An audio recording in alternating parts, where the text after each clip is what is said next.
বিগত সরকারের আমলে আমরা রোষানলের শিকার হয়েছিলাম।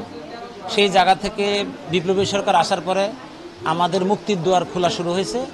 তারই একটা ধারাবাহিকতা আজকের এই অধিদপ্তর কর্তৃক যে নির্বাচন এবং আমাদের আজকের বিশেষ সাধারণ সভা।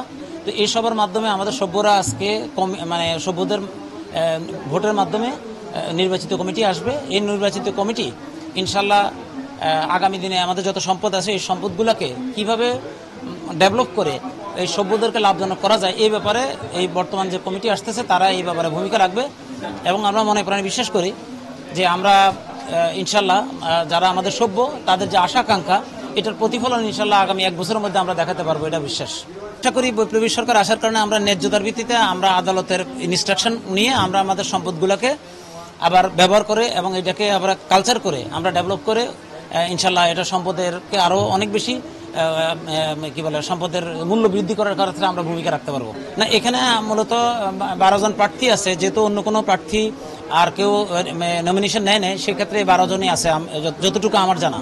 না, ভূমিকা হলো যেহেতু আমরা এমনিতেই কমিটেড, গত 12 বছর যাবত ধরে এই প্রতিষ্ঠানের সম্পদ রক্ষার ক্ষেত্রে আমরা ভূমিকা রেখেছি এবং আমরা কমিটেড, আমরা বিশ্বাস করি আমাদের সেই সক্ষমতা আছে। আমরা আমাদের এই সম্পদগুলোকে সঠিকভাবে কাজে লাগিয়ে সভ্যদের যে আশা আকাঙ্ক্ষা ইনশাল্লাহ তাদের আশা আকাঙ্ক্ষার প্রতিফলন ঘটাতে পারবে, এটা আমার বিশ্বাস। ন্যায্যতার ভিত্তিতে ন্যায়ভিত্তিক শাসন ব্যবস্থা প্রতিষ্ঠিত করার তাদের প্রতিশ্রুতি আছে।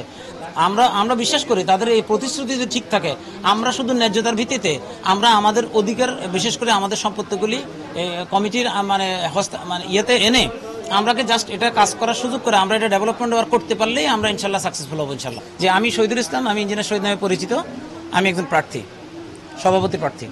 যে পাশাপাশি মূলত আমি ডেস্টিনির ডিজাস্টার ম্যানেজমেন্টে ছিলাম, আমি একটা লিমিটেড কোম্পানির আবার পরিচালক হিসেবে দায়িত্ব পালন করছি।